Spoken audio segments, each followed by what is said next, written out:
Well, hello, emuies. How are y'all doing? I see it's starting to sprinkle a little bit. Yeah.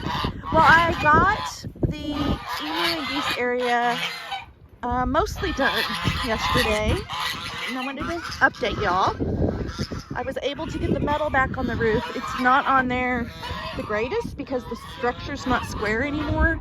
So like before, like all my edges of the metal lined up before on the edges on the back, but now they won't line up anymore. But it's back on there, so at least they have a roof. I put this tarp right here. I know it's hard to hear me because of the geese, y'all. I'm sorry. I hope you can hear me. I put this tarp right here because I don't want rain, and the rain blows hard here. It goes sideways and all of that. I don't want it to get in the food, and I'm going to walk in here. Hopefully you'll be able to hear me over my geese. Hi, Geisha.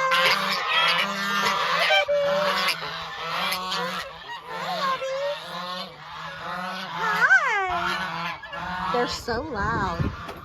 Anyway, this is where I have the emu's food over here, and this is their area all here.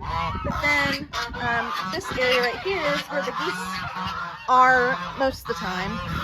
When I let the emu out, I let the geese have the whole area, so I open this little door right here. But their food's right here, and I'm trying to keep it from getting wet.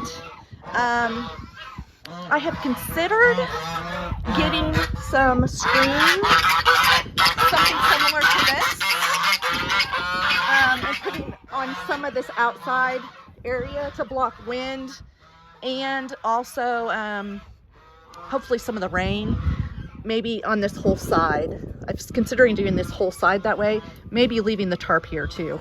But I have to do some measuring and see how much that would cost.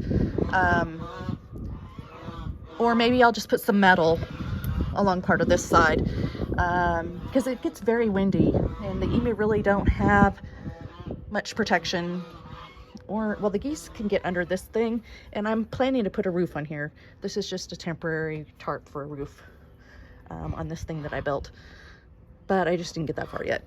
So anyway, the geese can get under there, and that's where their eggs are. Let's see how many eggs they have right now.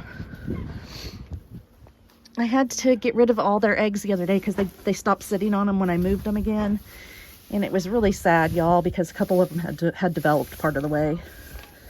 But they weren't any good anymore because they stopped sitting on them.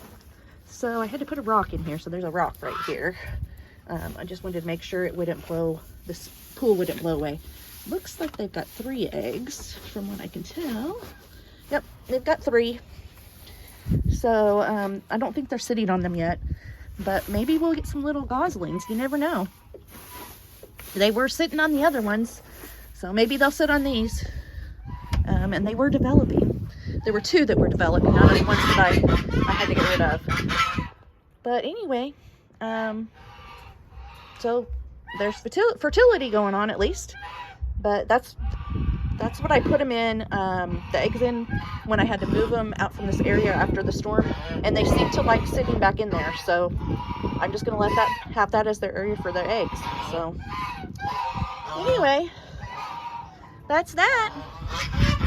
I'll have to improve it a little bit more so they have coverage from the storms a little better, which I was thinking those screens, I know they're really just meant for the sun, but it's going to stop some of the rain and the wind as well. So I'm looking at those online. Hi guys, how are you? Hi. Hi babies. Aww. Am I in your area? Yes, I'm in your area. All right guys, well I'll let y'all go. We'll see you later.